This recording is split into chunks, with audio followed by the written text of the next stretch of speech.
북한에서 내려온 간첩들 이야기가 아닙니다. 우리 내부에서 만들어진 간첩들 이야기인데요. 북한이 이들에게 매주 지령을 보냅니다. 정권에 따라서 지령이 달라져요. 대체 무슨 지령을 보냈을까요? 그들은 이 지령을 받고 무엇을 했을까요? 궁금하지 않으십니까? 시원하게 풀어드립니다. 함께 공부할까요? 안녕하세요. 동행가주 스터디 동정민 앵커입니다. 자, 지난 시간에 이들이 북한과 어떻게 접선했는지는 그 과정을 자세히 전해드렸습니다. 궁금증이 생기죠. 이들이 어떤 지령을 대체 내려보냈고 어떤 보고를 했을까? 과연 북한이 우리나라에서 뭘 할 수 있는 거야? 라고 생각이 드실 수도 있어요. 자, 검찰 국정원이 수사한 내용을 쫙 봤더니 정말 별의 별 지령을 다 내립니다. 그것도요. 자, 김정은 위원장이 내리는 거죠. 사실상 총 회장님 지난 시간에 기억나시죠? 자, 문재인 정권이냐 윤석열 정권이냐에 따라서 그 지령 내용도 달라집니다. 지금부터 시작합니다.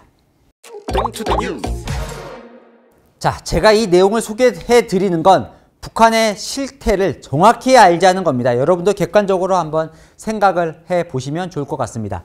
북한 문화교육국이 지령문을 내려보내면 이걸 액션을 하고 남한 자통민중전의가 보고서를 이렇게 올리죠. 요렇게 보내고 요렇게 보내는 겁니다. 자, 보시면요. 생명이 보안입니다. 보안.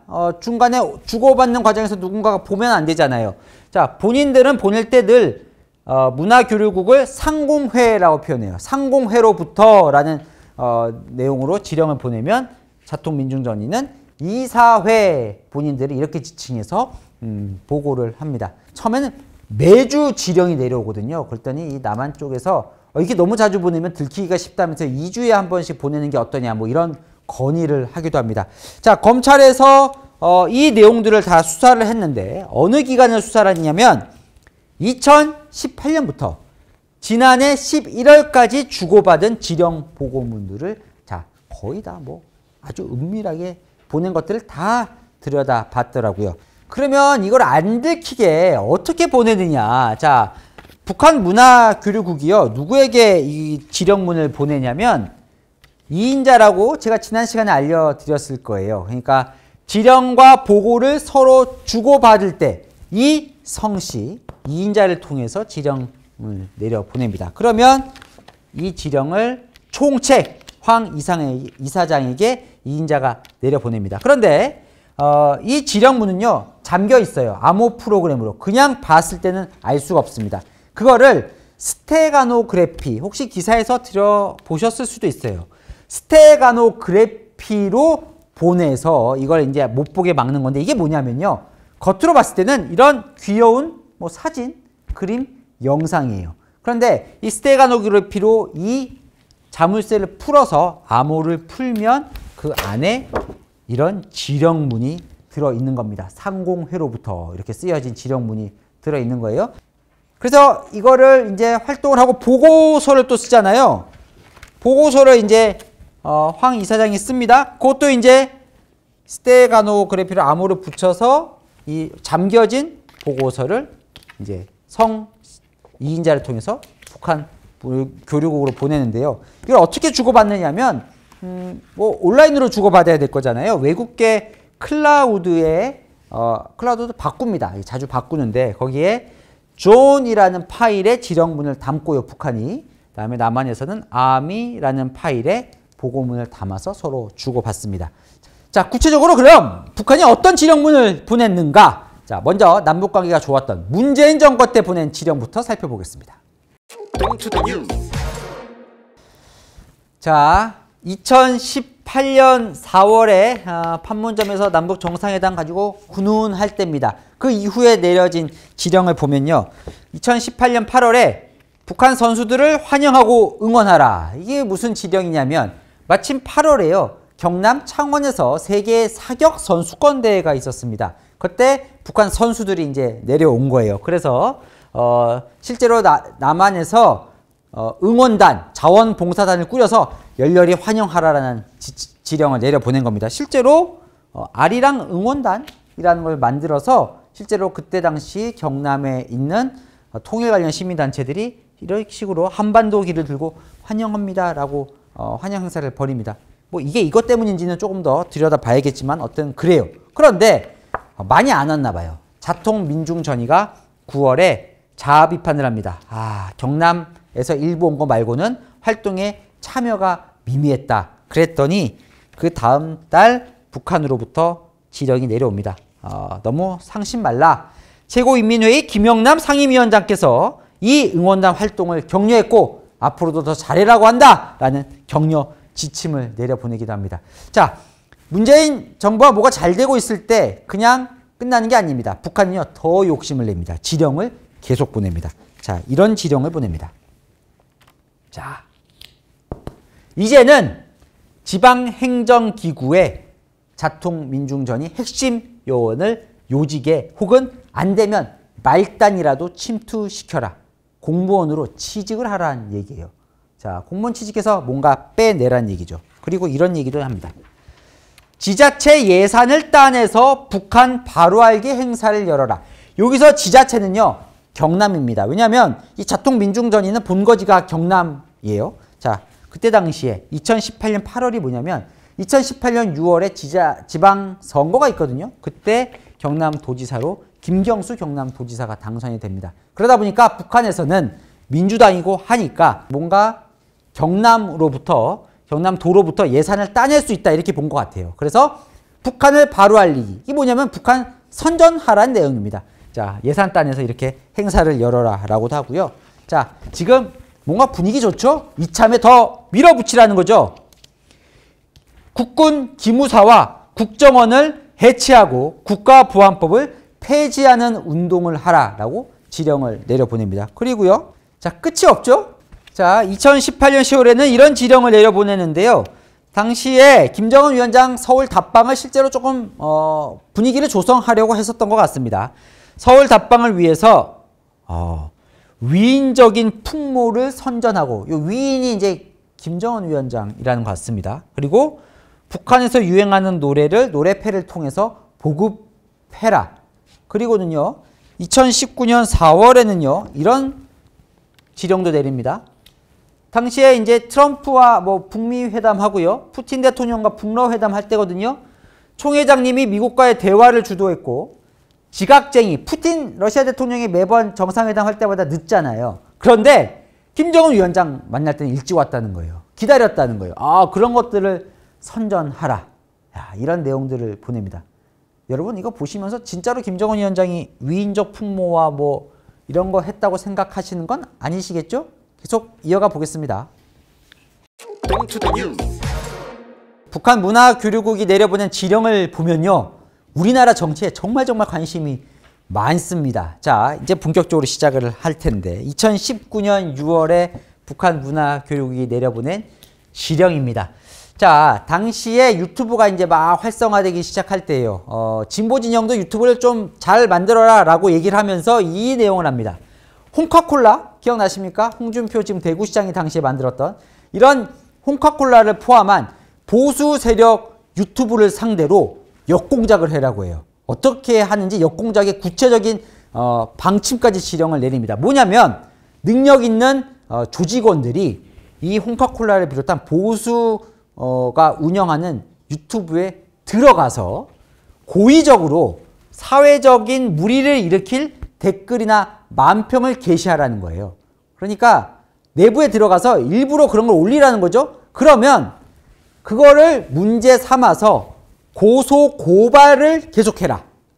자, 그렇게 해서 이 보수 세력들이 움츠러들게 하라는 내용으로 지령을 내려보냅니다. 보면요, 지금부터 본격적으로 전해드릴 텐데 역공작과 괴담이 이들이 내려보낸 정치 지령의 대부분입니다. 실제로 남한의 자통민중전의는 선전팀과 댓글팀을 운영했던 걸로 보입니다. 왜냐하면 지령을 통해서 계속해서 이들 팀을 가동하라는 지령이 내려오거든요.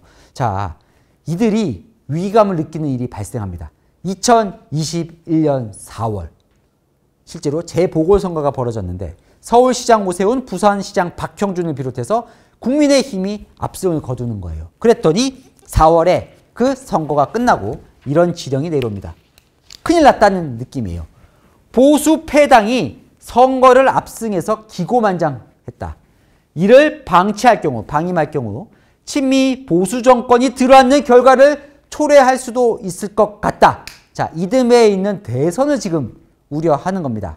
자, 그러면서요, 지령을 통해서 이 사회, 흔히 말하는 자통민중전의가 운영하고 있는 선전팀과 댓글팀을 가동하라라고 지령을 내려보냈는데 뭘 하냐? 자, 선전팀에게는요, 제2의 박근혜 참극이 벌어질 수 있다는 선전을 하도록 만듭니다. 무슨 말이냐?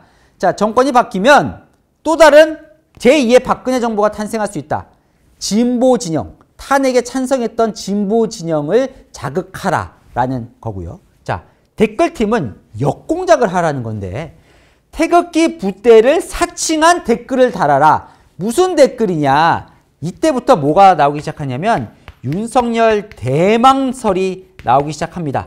자, 이제 검찰총장으로서 문재인 정부와 각을 세우면서 보수 진영에서 윤석열 검찰총장 대망설이 나오는데 이거는 보수 후보들의 난립을 원하는 민주당의 술책이다. 민주당이 띄운 대망설이다라는 거를 태극기 부대를 사칭해서 올리라는 거예요. 댓글로. 그래서 보수의 분열을 꾀하자는 거죠. 자, 이런 것까지 상당히 구체적이죠.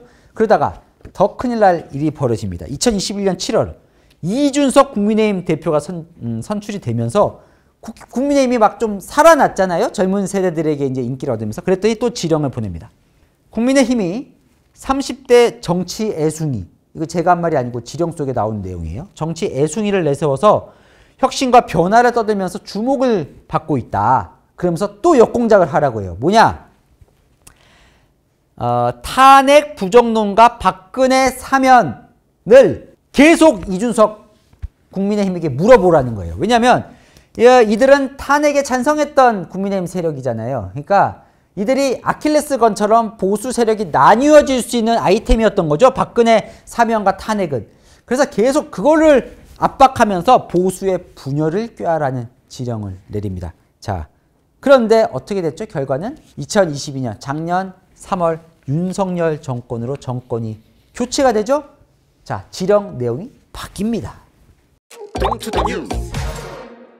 자, 윤석열 정부 들어섭니다. 서서도 계속해서 윤석열 정부를 흔들려고 하죠. 당연히 그러겠죠. 오히려 지금 북한과의 관계가 그렇게 좋진 않죠. 윤석열 정부는 아주 대북 강경하게 지금 대처를 하고 있으니까요. 작년 10월에 당시에 바이든 미 대통령 만났을 때 뭐 바이든이냐 날리면이냐 논란이 있었잖아요.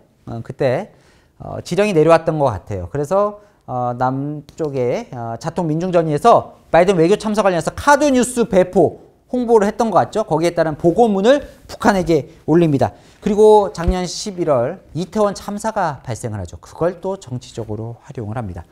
당시에 참사 이후에 야당의 공세가 거셌죠. 윤석열 퇴진 요구 촛불 투쟁을 광범위하게 진행하라. 그러면서 이게 제2의 촛불 국민 대항쟁을 목표로 제2의 박근혜 탄핵처럼 몰고 가라라는 지령을 내립니다. 그랬더니요, 이사회가 이런 보고문을 올립니다. 실제로 북한에게 보낸 보고문이에요. 지역마다 박근혜 정부 당시 때 박근혜 퇴진운동본부 탄핵 촛불운동 경험이 있기 때문에 시군별로 지역별로 윤석열 퇴진운동본부를 꾸리는 것은 어렵지 않다라는 보고문을 올립니다. 참 이태원 참사 그 가슴 아픈 일을 이렇게 또 정치적으로 활용을 하는 북한의 지령이 내려왔던 거죠. 여기서 요즘 상황과 또 맞물리면서 이것도 좀 볼 필요가 있는데요. 북한의 지령의 상당수는 미국과 일본 그리고 우리 대한민국 사이에 이간질입니다. 이간질. 네, 사이를 벌려놓기 위한 지령을 끊임없이 내립니다. 자, 이건 문재인 정부 때인데요. 트럼프 미 대통령이 우리나라에게 주한미군 방위비를 더 많이 내라 이런 요구 많이 했었잖아요. 그랬더니 그 틈을 놓치지 않습니다.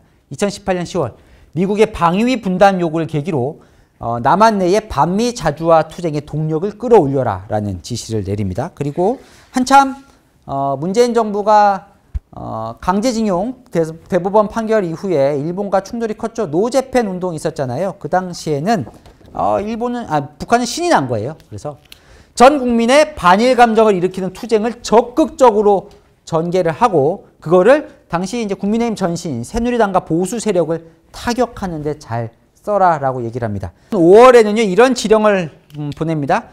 우리 정부와 일본 사이 갈등을 되돌릴 수 없는 지경으로 몰아넣어라. 그러면서 아까 댓글팀 선전팀 있었다고 했죠. 뭐 여론 유포팀이라는 것도 있나 봐요. 여기를 통해서 방사능 괴담을 유포해라. 이 방사능 괴담이 뭐냐면 후쿠시마 지금 이제 원전 오염수 이 부분이 지금 문제잖아요. 그러다 보니까 이 여기에 뭔가 후쿠시마 앞바다에서 괴물 고기가 출현했다. 이런 뭐 인터넷 뉴스 보신 기억이 나십니까? 있었어요. 저도 기억이 납니다.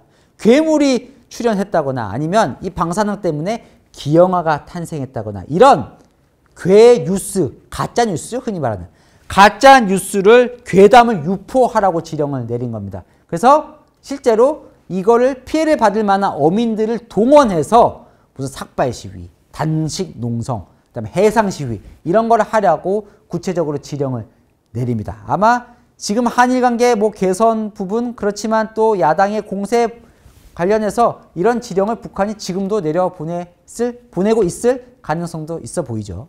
그런데요, 지령을 보면 흥미로운 부분이 있어요. 북한도 고민하는 부분이 있습니다. 이걸 보시면요, 이것도 상당히 공감이 되실 것 같습니다. 자, 우리 모두가 북한의 실상을 대부분의 사람들은 잘 알고 있죠. 그러니까 포섭이 잘 안 되겠죠. 북한 입장에서도요. 새로운 조직원을 자꾸 이제 끌어들여서 확장을 해야 되는데 그게 잘 안 되는 것 같습니다. 2021년 3월, 그러니까 2년쯤 전이네요. 이런 글을 보냅니다. 현재 민노총의 주력은 1980년대 노동운동한 50대 이상의 조합원이다. 참 이게 세대 교체가 불가피한데 이 다음이 재밌습니다. 20, 30대 민노총 조합원은 계급의식과 단결의식이 부족하고 임금 인상에만 집착을 한다. MZ세대 얘기인 것 같아요. 자, 이러면 노동운동이 잘 될 수가 없으니 사태 심각성을 깨닫고 젊은 조직원을 육성 발굴하라 라는 지령을 내려보냅니다. 자, 정치적인 고민은 뭐냐. 자, 북한 문화교육국의 목표는 하나예요. 대한민국 체제를 전복시키는 것. 들이 없는 게 북한 문화교육국의 유일한 목표입니다. 자, 가능성이 잘 없어 보이는 거예요. 2021년 6월에 내려보는 지령인데 이때 뭐냐면 아까 말씀드린 4월에 재보궐선거에서 참패하고 자, 그 다음에 해에 있을 대선 전략을 막 짤 때입니다. 북한도. 이런 지령을 내려보냅니다.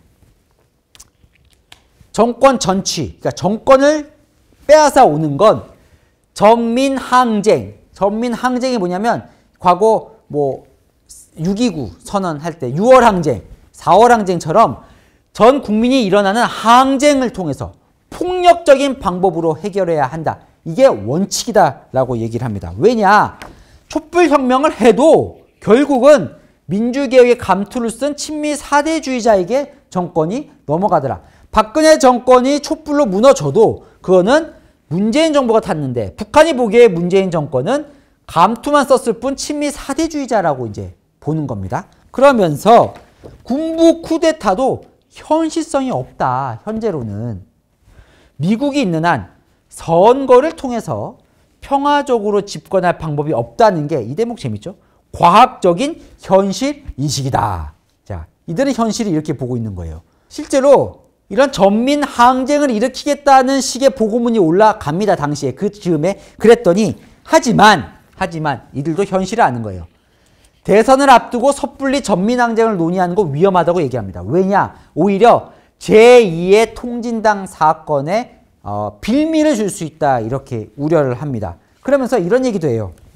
진보 진영의 인물난이 매우 심각하다. 과거에는 민주노동당 강기가 뭐 정의당 노회찬 같은 인물이라도 있었는데 그런 인물조차 없으니 어디서 영입을 하거나 자체적으로 키워야 한다. 게다가 선거를 치르는 것도 니네는 잘못됐다.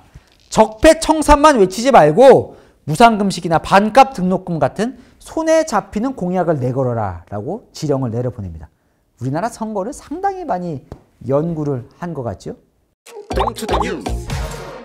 자, 지금까지 내용은 창원 간첩단에게 내려보낸 북한의 지령 내용입니다. 아직도 대한민국 체제를 전복시키겠다는 꿈을 버리지 않고 있죠. 자, 이들은요, 국가보안법 관련해서 이런 다양한 법 위반으로 재판에 넘겨져 있는데 지금 문제는 북한이 지령을 내려보낸 게 이 창원 간첩단에게만 내려보낸 게 아니란 얘기입니다. 지금 제주 간첩단에 대해서도 지금 수사 중이죠. 최근에 이게 또 논란인데 민노총 에게도 지령을 내려보낸 게 검찰 수사 결과 확인이 되고 있습니다. 지금요, 민노총에게 내려보낸 지령이 검찰이 압수수색을 해보니까 120개나 나왔다는 이런 보도가 나오고 있습니다. 그럼 어떤 지령을 내려보냈냐? 북한이 민노총에 내린 지령, 지금 보도 나오는 걸 보면 경기도 평택 미군기지에 사진을 찍어 보내라는 것도 있고요. 옛 통진당인 진보당을 장악하라, 이런 지금 지령이 내려온 것도 있고, 청와대를 비롯한 주요 기관의 이 송전시설, 송전망과 관련된 자료를 빼돌려서 나중에 전기를 끊을 준비를 하라. 무시무시한 이런 지령을 내린 것으로 지금 검찰 보도가 나오고 있습니다. 이쪽 단체에서는 뭐 윤석열 정부의 공안몰이다라고 얘기를 하고 있는데 정작 뭐 재판이나 수사받을 때는 묵비권 행사하고 있다, 이런 얘기도 나오고요. 이거 재판에서 가려질 텐데 어쨌든 이런 내용들이 지금 재판에 넘겨져 있죠. 북한이 지령을 내려보내고 그 지령에 맞춰서 민노총을 비롯한 여러 사회 단체들이 움직인 듯한 지금 정황이 포착이 되고 있습니다. 재판 내용 또 재판 내용 새로 나오면 제가 또 정리해서 알려드리겠습니다. 자, 아직도 간첩이 있나 싶었는데 이거 보면 또 여러 가지 생각이 듭니다. 자, 복잡한데 궁금한 이슈 댓글로 남겨주시면 제가 대신 풀어드리겠습니다. 동행과 뉴스터디 오늘은 여기까지입니다. 감사합니다.